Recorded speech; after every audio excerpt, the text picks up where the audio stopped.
And welcome, everyone, to our weekly chat about the AP poll and the Power 36. I'm Andy Katz from NCAA.com and March Madness. Well, it has been certainly an interesting week as the season continues. As I talk to various coaches around the country, in person and on the phone, I get the same answer. It is going to be wide open the rest of this season and in the NCAA tournament, like something we've never seen before. I can tell you in my 3 decades of covering the sport, I think this is as wide open as we've seen college basketball. I think we know, a handful of 5 or 6 players that are going to compete for National Player of the Year. But in terms of who's going to win the national championship, as Tom Izzo and Jim Boeheim, who both joined me on the March Madness 365 podcast that you can download Tuesday morning, they think it could be upwards of 20 teams that could win the national championship. This week, I didn't change much in my top 8. In fact, I didn't change anything at all. Baylor, Gonzaga, San Diego State, Kansas, Florida State, Seton Hall, Louisville, and Dayton all won, all stay put. On the other side, in the AP, essentially we've got all the same except they have Villanova at 8 and they have Seton Hall at 10. So that's a big difference. I have Villanova at 15 right now. I don't think that they should be in the top 10 yet. They knock off Seton Hall, that'll be a different story. After that, Illinois, number 9. They're in first place in the Big Ten, tied with Michigan State. They won 2 road games at Purdue and at Michigan. Illinois 19 in the AP poll. I feel very strongly about them right now, playing like a top 10 team.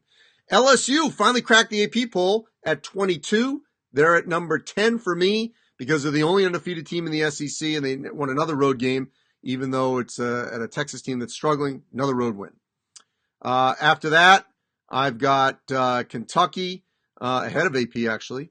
Duke, a little behind AP. Michigan State, almost the same.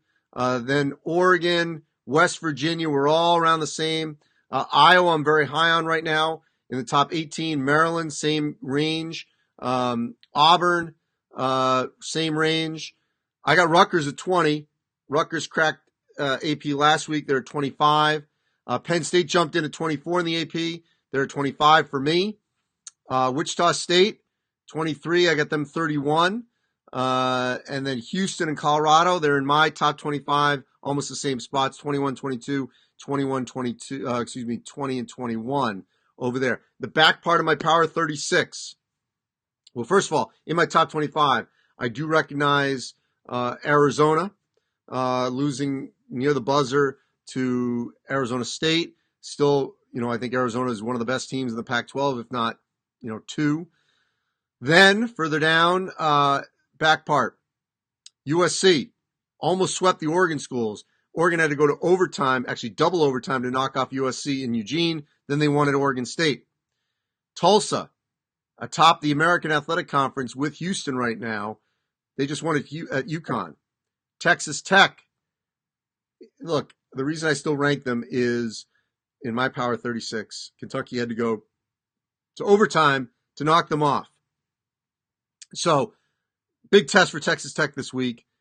Road West Virginia, will be a huge test for them. We'll see where they stand in that game. Rhode Island. I tell you right now, if you're looking for a team that is not on the radar that's going to get into the NCAA tournament, if they keep doing what they're doing, it's the Rams. Keep an eye on the Rams. Great week last week. Fats Russell was under consideration for National Player of the Week. So was Jalen Smith from Maryland. Ended up going with Nick Richards from Kentucky. Team of the week was Illinois after those road wins. But Rhode Island, they got a profile. Check their profile. They're right there to potentially get in. 30, Creighton, sweep of Xavier. Big week this week. They're playing Villanova. I mentioned Wichita State. Syracuse won 5 in a row in the ACC. I recognize that. So I put them in the Power 36. Big week for them at Clemson, home Duke. You'll hear from Jim Boeheim on the March Madness 365 podcast. Indiana, rank them because of their win over Michigan State and barely lost to Maryland at home. And you get in this back part, it's a lot of teams that could shuffle in and out. Alabama, playing well in the SEC. St. Mary's, back in. They're a tournament team. They're playing better. Their losses, 4 overtimes to Pacific and 1 point to Santa Clara in the last couple of weeks. And Marquette. I was thinking about Marquette. Okay, do I penalize Marquette because they lose in overtime to Butler? Kamar Baldwin has 31. No. So I didn't feel like I should drop them completely out. So, all right. Robert, I told you Purdue was going to miss the tournament. What if Purdue wins at the rack? Settle down. They're right there on the cusp. Okay? In an interesting week with the home loss to Illinois and then the home win over Wisconsin. Let's wait and see. Bob asks about me and Jim Boeheim. Yes, that was like in 2012, 13. Yes, everything's fine. I've talked to him countless times since our disagreement. So I don't understand why some of these Syracuse fans have not caught on, because when I was at ESPN, I talked to him many times over those last, 4 or 5 years I was there. And then since I've been with March Madness, this is my third season, talked to him many times as well. So, in the past. Greg from Elton, Maryland. Terps have a good team. They're going deep, but they can't play in the half court very well. Well, it depends where they play. I mean, I thought against Northwestern, Jalen Smith did play well in the half court and led them in late games. I mean, Anthony Cowan still has got to get back to the way he's played before, where he's that big shot maker and someone they can count on. So I don't know. That might be a little bit harsh to say they can't play in the half court. All right, Keith says Arkansas was a top 15 team in the Power 36 and now off? Question mark. Yeah, they lost at home to Kentucky, and I'm waiting for Arkansas to have a couple other big wins. I was debating Alabama-Arkansas. I was debating back and forth. So they were on the outside looking in. I'm sure they'll be back in. I do think they're going to go to the NCAA tournament. Jodine, if West Virginia wins both games this week, are they a top 8 team? Well, if you saw my bracket earlier in the week, okay, I may have West Virginia 16 in our poll. I have West Virginia as a 2 seed. Okay, so it's a lot of times who you're beating. They played Missouri this past week and they're not very good, so that's why that I pushed them in a little. Ken Cuse get in, asks Andrew. You know what? Here's what they got to do. Syracuse needs to beat some of those teams above them, which means it'd be awesome for them if they could knock off a Duke, a Louisville, or Florida State. They got Duke this weekend at home. You do that, you're certainly going to be in position to potentially get a bid. Steven, who do I have winning the Big Ten? Ultimately, I'm going to still say it's going to be Michigan State. They've got that home win over Illinois. They still play at Illinois, but that win Sunday over Minnesota was huge for Michigan State. They may tie. There's no question about it. Stephen Danko on Joshua Langford, his impact. Look, it took a while for Michigan State to realize that they need that third scorer. They thought it was going to be Langford. And Tom Izzo told me on Sunday, you need a big 3. And for them, it's Cassius Winston, Xavier Tillman, and Aaron Henry. Ultimately, it has to be Aaron Henry. He played well on Sunday. Let's see if they can continue that. Who wins the Big 12, says Daniel? Baylor. I think it's going to be Baylor. Give me 2 seasons in a row. Kansas does not win a share of the Big 12. How about that? Bill Sizemore, if Kentucky wins at Auburn, do they jump into the top 10? Yes. If they win at Auburn, that'd be 3 huge road wins in 3 weeks. Yes. Okay. Josh, I know Arkansas beat Indiana. Okay. That was in December. I just want everyone to just pause here for a moment. Results matter all over the season for the bracket, for seeding, for selection. For rankings, whether it's my Power 36, and I'll speak for AP and others, it's how you're playing now. We do brackets and seedings to project or body of work, but rankings are how are you playing right now. That's why some teams are in, some teams are out in that back part. So, at least that's my philosophy. I believe that's true for everyone else. Let's see. Ed, do I really think Florida State's better than Louisville? I didn't think that in the preseason. I think Florida State might be more difficult to play against and find ways to win.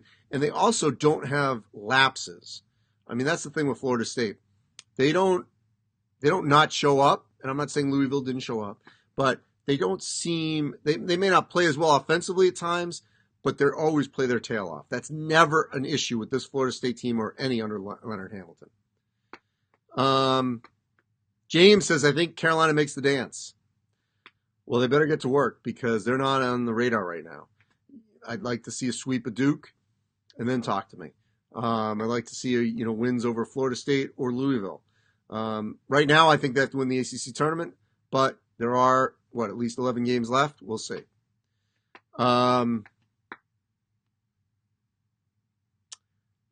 Josh doing the transitive property with me. Arkansas beat TCU. TCU beat Texas Tech.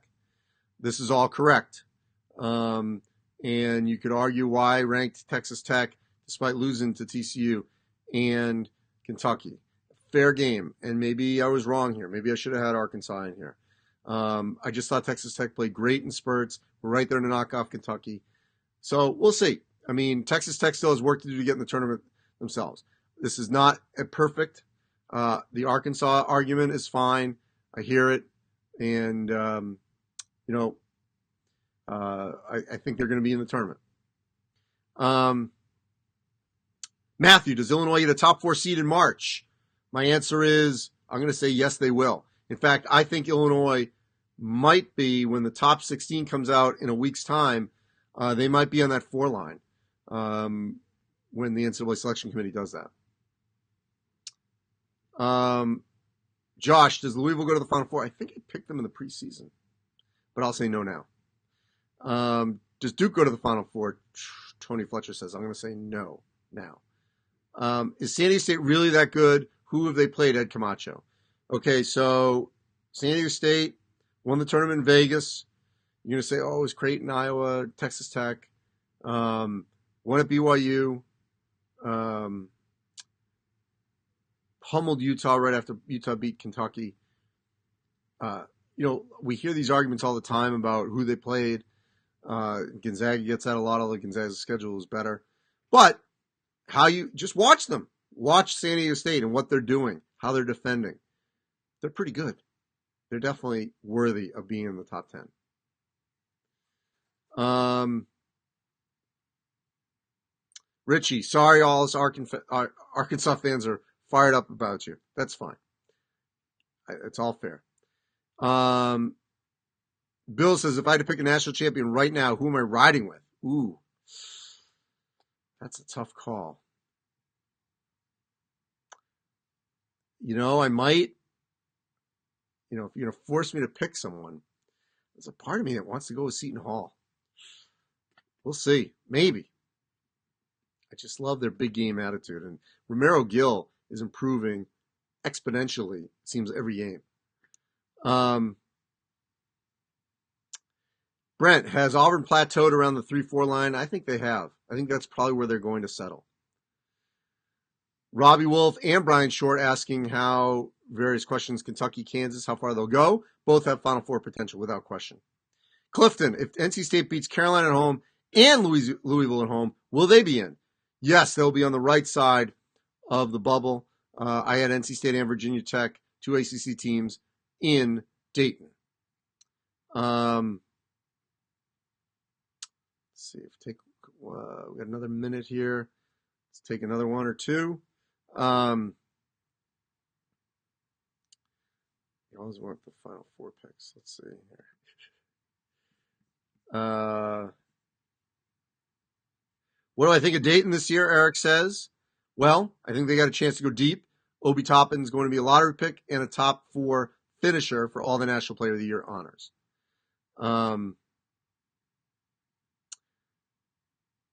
Let's see. What are my thoughts on DJ Engel? Luka Garza in Iowa. I think Fran McCaffrey's done an unbelievable job with this team. Luka Garza is a top 3 National Player of the Year candidate, and Iowa is going to be comfortably in the NCAA tournament. Carter says Villanova is going to win the title. All right. Stick with your pick. Does Syracuse make it? Asked William. I think it's a good shot. And Ryan Harris. Illinois is only up 2 spots. Geez, I move them up to 9. I get complaints. They're at 19 in the AP. So, there's some complaints in that. All right. 15 minutes down. Stephen will end with this one. Stephen M. Robinson. Should Bob Huggins get in the Hall of Fame? Yes. Just passed Adolph Rupp for the all-time wins list on the ladder. And I think Huggs definitely deserves to be in the Naismith Basketball Hall of Fame. He has had a Hall of Fame career. Always been a joy to cover Bob Huggins. All right, that'll wrap up. Remember, March Madness 365, our podcast, will be posted Tuesday morning. Interviews with Tom Izzo, Michigan State, Jim Boeheim of Syracuse, my predictions with Chad Aycock from Turner Sports, Tim Brando from Fox Sports also joins me, and our Cats ranks 10 teams that a lot of teams do not want to face. Thanks for watching. Thanks for debating and digesting our Power 36 for the week on March Madness.